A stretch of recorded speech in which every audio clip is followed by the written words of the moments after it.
Hi, I'm Dan Siskind, and I'm here to show you an update on the USS Missouri project.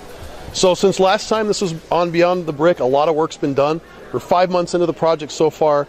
We're going to start the stern of the ship and work our way forward. So basically we've added the aircraft catapults and the crane to the back of the ship, the aft of the ship. The Missouri carried 2 spotter planes.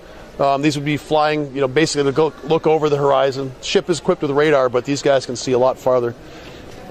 So far we have the anti-aircraft guns.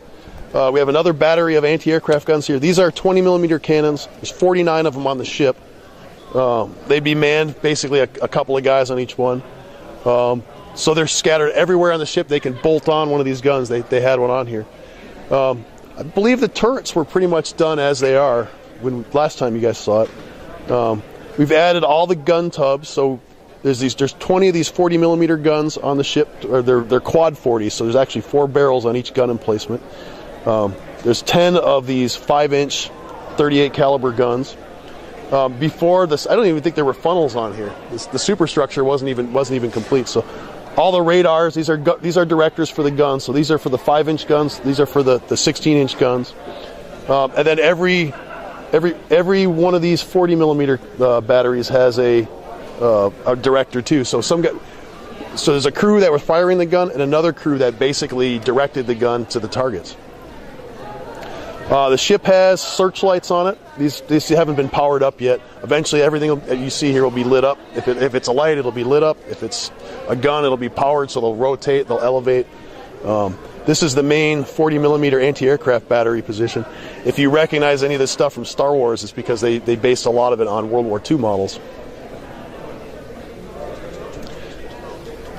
So the ship has 4 directors for the 5-inch guns, 2 directors for the big guns. So you have another big director up here. This is basically a radar unit, and then a rangefinder. So like a periscopic rangefinder, and a radar for the air search radar. There's one missing, one more I haven't gotten to yet, so it'll be there eventually. So what we have going on the deck here, this is a recreation of the surrender ceremony that ended World War II. The USS Missouri entered Tokyo Bay at the end of the war, along with the destroyer USS Nicholas as an escort. Basically, they parked the ship in the Tokyo Bay. Representatives of the Japanese government came out and signed the documents officially and legally making the war end. So you have all the Allied powers represented, and then the Japanese delegation was brought out to the ship on a smaller boat. So we basically have some pictures out here showing the actual surrender ceremony taking place. So you can see that we pretty much tried to copy it as exact as we can. So even the color of the deck that we used, like the USS Missouri now has a teak deck, so it's wood, but they painted it during the war to make it more camouflage.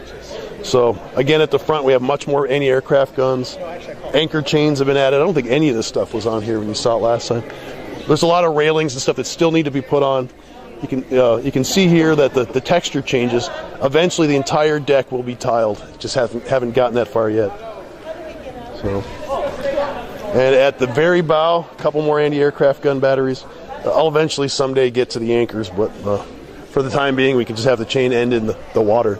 The USS Missouri is built in 10 sections, and each section has a packing crate that it can be shipped into, or put into for shipment. So it's actually sitting on, see it pull the drop up here.